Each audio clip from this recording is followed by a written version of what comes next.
Phishing ചെയ്യുക, അതിനെ ബോട്ടിൽ വെച്ച് കുക്ക് ചെയ്യുക, പറ്റുന്ന ദിവസങ്ങളൊക്കെ ബോട്ടിൽ തന്നെ അന്തി ഉറങ്ങുക.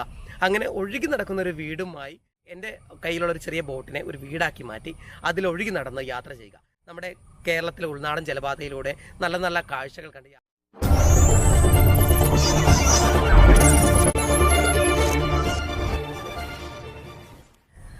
ഹായ് ഫ്രണ്ട്സ്, ഡ്രീം റൈഡ് 360യുടെ പുതിയ വീഡിയോയിലേക്ക് നിങ്ങൾക്ക് എല്ലാവർക്കും ഒരിക്കൽ കൂടി സ്വാഗതം. ഒരു നീണ്ട ഇടവേളയ്ക്ക് ശേഷമാണ് എൻ്റെ ഈ ചാനലിൽ പുതിയൊരു വീഡിയോ അപ്ലോഡ് ചെയ്യുന്നത്. അപ്പോൾ ഞാൻ 2015-16 കാലഘട്ടത്തിൽ ഞാനൊരു ലഡാക്ക് യാത്ര ചെയ്തപ്പോൾ അന്ന് ഞാൻ എൻ്റെ ഫോണിൽ എടുത്ത ചെറിയ ചെറിയ വീഡിയോ ക്ലിപ്പുകൾ എൻ്റെ കയ്യിൽ നിന്ന് നഷ്ടപ്പെട്ടു പോയിരിക്കാൻ വേണ്ടി മാത്രമായിട്ടാണ് യൂട്യൂബിൽ അപ്ലോഡ് ചെയ്ത് വെച്ചത്. കാര്യം എൻ്റെ ഫോണൊക്കെ നഷ്ടപ്പെട്ടാൽ പോലും എനിക്ക് ഏതെങ്കിലും ഒരു കാലഘട്ടത്തിൽ അത് സെർച്ച് ചെയ്തെടുക്കാൻ പറ്റുമല്ലോ എന്ന് കരുതിയിട്ട് മാത്രം. എന്നാൽ ആ ഒരു വീഡിയോ കണ്ട് ഒരുപാട് ആളുകൾ എങ്ങനെയാണ് യാത്ര ചെയ്യണം, എങ്ങനെയൊക്കെ പ്രിപ്പയർ ചെയ്യണം എന്നൊക്കെ ചോദിച്ച് ഒരുപാട് സംശയങ്ങളുമായി എന്നെ സമീപിക്കേണ്ടായി. അങ്ങനെയാണ് ഞാൻ ഓരോ ആളുകൾക്കും ഉപകാരപ്രദമാകുന്ന രീതിയിൽ ഒരു വോയിസ് ഓവറുകൾ കൊടുത്ത് ഓരോ സംശയങ്ങളും വീഡിയോ ആയിട്ട് അപ്ലോഡ് ചെയ്തത്. ആ വീഡിയോ കണ്ട് ഒരുപാട് ആളുകൾ ലഡാക്ക് യാത്ര ചെയ്യുകയും അവർ തിരികെ എത്തി എന്നോട് അതിൻ്റെ സന്തോഷം പങ്കിടുകയും ചെയ്തിട്ടുണ്ട്. അതിനുശേഷം വ്യത്യസ്തമായിട്ടുള്ള ഓരോ യാത്രകളുടെ ഭാഗമായി ഞാൻ ഒരു ഓവർലാൻഡ് യാത്ര ചെയ്യേണ്ടായി, ഞാനും എൻ്റെ സുഹൃത്തുക്കളും ചേർന്ന്. അന്നും ഞാൻ വ്ലോഗ് ചെയ്യാൻ പരിശ്രമിച്ചിരുന്നു. എന്നാൽ ഈ പറയുന്ന പരിചയക്കുറവ് മൂലം എനിക്കത് കംപ്ലീറ്റ് ചെയ്യാൻ സാധിച്ചില്ല. അന്ന് ഒരു ഓവർലാൻഡ് യാത്ര ചെയ്തപ്പോൾ നോർത്ത് ഈസ്റ്റിലേക്കുള്ള യാത്രയ്ക്കിടയിൽ വ്ലോഗിങ് ചെയ്യാൻ പരിശ്രമിച്ചിരുന്നുവെങ്കിലും എനിക്കത് തുടർച്ചയായി ചെയ്യുവാനോ നല്ല രീതിയിൽ എക്സ്പ്ലോർ ചെയ്ത് നിങ്ങളിലേക്ക് എത്തിക്കുവാനോ സാധിച്ചില്ല. കാര്യം യാത്ര കോൺസെൻട്രേറ്റ് ചെയ്യുമ്പോൾ വീഡിയോ എടുക്കുക അത് സ്വാഭാവികമായി നടക്കാതെ പോയി. എന്നാൽ തുടർച്ചയായി ഒരുപാട് പേരുടെ പരാതിയെ തുടർന്ന് ഞാൻ വ്ലോഗിങ് പഠിക്കാൻ ശ്രമിച്ചെങ്കിലും ഇപ്പോൾ ഈ ഒരു ചെയ്യുന്ന രീതിയിൽ മാത്രമാണ് എനിക്ക് വീഡിയോ ചെയ്യാൻ സാധിച്ചിട്ടുള്ളത്. ഒരു പ്രൊഫഷണൽ വീഡിയോഗ്രാഫറെ പോലെയോ ഒരു പ്രൊഫഷണൽ വ്ലോഗറെ പോലെയോ നിങ്ങളോട് സംസാരിക്കാനൊന്നും എനിക്ക് സാധിച്ചിട്ടില്ല. വോയിസ് ഓവർ ചെയ്യുന്നത് പോലെയല്ല ക്യാമറയുടെ മുന്നിൽ നിന്ന് വീഡിയോ പ്രസൻറ്റ് ചെയ്യുക എന്നുള്ളത്. എന്നാൽ ഇന്നും ഞാനൊരു വ്യത്യസ്തമായ ഒരു ആശയവുമായി നിങ്ങളുടെ മുന്നിലേക്ക് വന്നിരിക്കുന്നത്. ഇതെൻ്റെ ഒരു വ്ലോഗിംഗ് പഠന കൂടിയാണ്. അപ്പോൾ ഈ ഒരു ഇതിൽ ഉള്ള തെറ്റുകളും കുറ്റങ്ങളും ഒക്കെ നിങ്ങൾക്ക് എന്നോട് പറയാവുന്നതാണ്. ഞാൻ എന്നാൽ കഴിയുന്ന രീതിയിൽ എൻ്റെ വ്ലോഗിംഗ് മെച്ചപ്പെടുത്താൻ ശ്രമിക്കും. ഇനി തുടർച്ചയായി വീഡിയോ ചെയ്യണമെന്നാണ് ഞാൻ ആഗ്രഹിക്കുന്നത്. അപ്പോൾ കൂടുതൽ വലിച്ചു തീർന്നില്ല, എന്താണ് കാര്യമെന്ന് പറയാം. ഒഴുകി നടക്കുന്നൊരു വീട് എന്നൊരു സ്വപ്നം എനിക്കുണ്ട്. ആ ഒരു സ്വപ്നത്തിലേക്ക് ഞാൻ മുന്നേറുകയാണ്.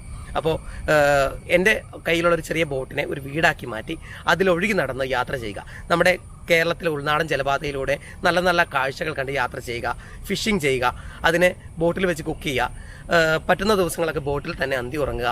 അങ്ങനെ ഒഴുകി നടക്കുന്ന ഒരു വീടുമായി നമ്മുടെ ഉൾനാടൻ ജലപാത ആസ്വദിച്ച് കാണുക എന്നുള്ള ഒരു വലിയ സ്വപ്നത്തിലേക്കാണ് ഞാനിപ്പോൾ മുന്നേറിക്കൊണ്ടിരിക്കുന്നത്. അതുകൊണ്ട് എൻ്റെ പണികൾ ഇപ്പോൾ സ്റ്റാർട്ട് ചെയ്തു. എന്തെല്ലാമാണ് ഇതുവരെ ചെയ്തതെന്നൊക്കെ നമുക്ക് വീഡിയോയിലൂടെ കണ്ട് മനസ്സിലാക്കാം.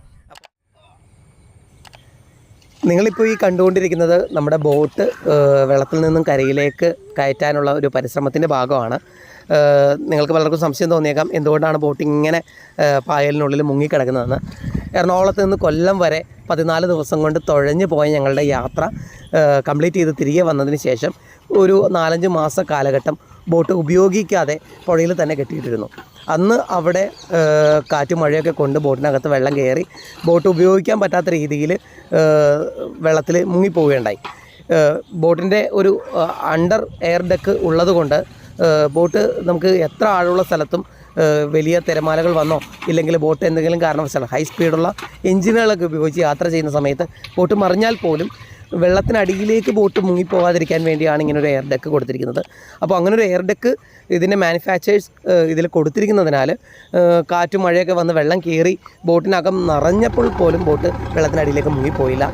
അങ്ങനെ വാട്ടർ ലെവലിൽ കുറേ നാൾ വെള്ളത്തിൽ ബോട്ട് ഉപയോഗിക്കാതെ കിടക്കുകയും അതിൽ പായൽ പിടിക്കുകയും ചുറ്റും പായലൊക്കെ വന്ന് നിറഞ്ഞ് ബോട്ട് എങ്ങോട്ടും കൊണ്ടുപോകാൻ പറ്റാത്ത രീതിയിൽ ഉപയോഗശൂന്യമായി ഒരുപാട് നാൾ കിടന്നതിൻ്റെ ഭാഗമായിട്ടാണ് ബോട്ടിലിപ്പോൾ പായലും കാര്യങ്ങളൊക്കെ ചേണി പിടിച്ച് കിടക്കുന്നത്.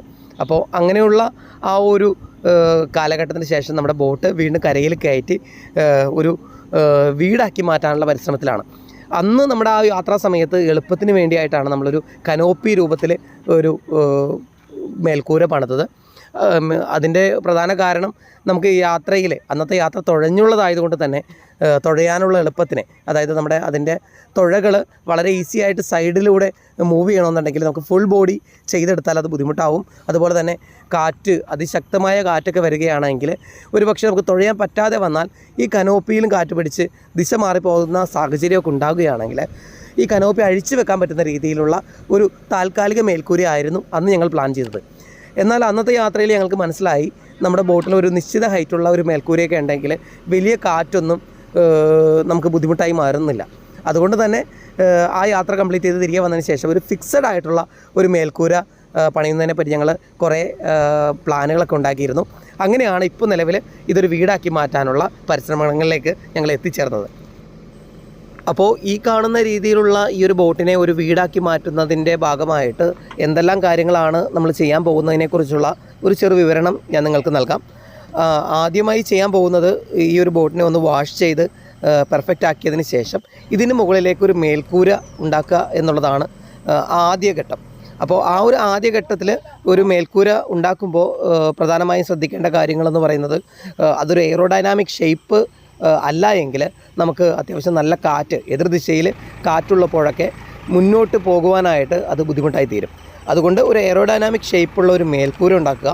അതുപോലെ തന്നെ നമുക്ക് കാറ്റും മഴയൊന്നും ഇല്ലാത്ത സമയത്ത് നോർമൽ വിൻഡോസൊക്കെ ഓപ്പൺ ആക്കി ഇടാൻ പറ്റുന്ന രീതിയിൽ കുറച്ച് വിൻഡോസും കാര്യങ്ങളൊക്കെ അതിനകത്ത് അത്യാവശ്യമാണ്.